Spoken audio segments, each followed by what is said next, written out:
Bethlehem, if we look beyond the old city, anything on the east of Bethlehem today is seeing settlements being built. On the north of Bethlehem there are settlements built, and on the west of Bethlehem. So we're being strangled around. And of course the first victim is the olive tree.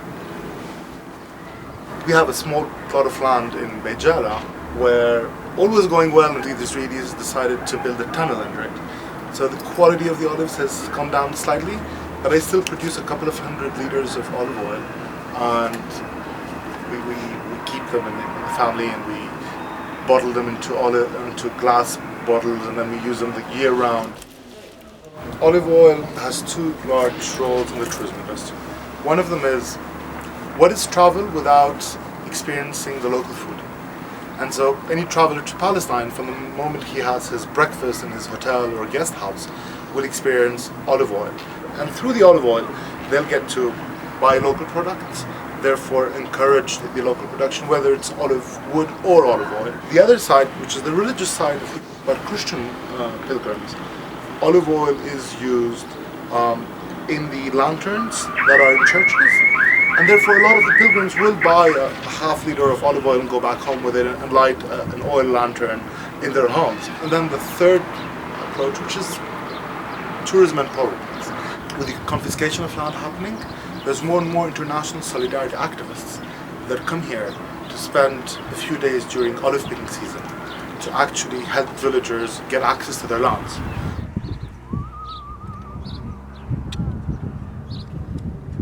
Aida is the camp that's the closest to the outskirts of Bethlehem.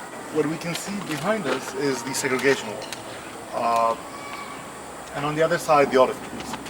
Right now, 75% of the land in Bethlehem that is planted was confiscated by the building of the wall and settlements.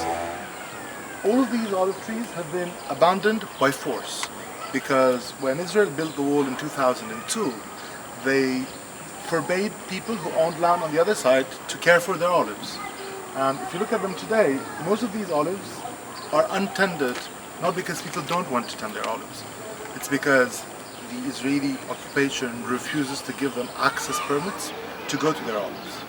So when we hear in the press and in the media that Israel is a democracy, and we hear that Israel joins environment protection agencies, how about our olives? As a people, we were saying how attached we are to our olives and how symbolic the olive is.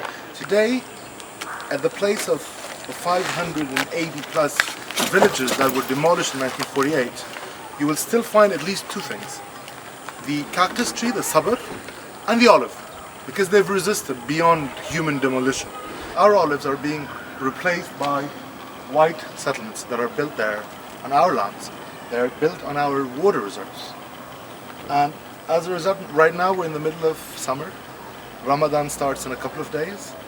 Do you know that there's no water in the camp? There's no drinking water. How can we preserve our olives, our land, our plantations, and our livelihood?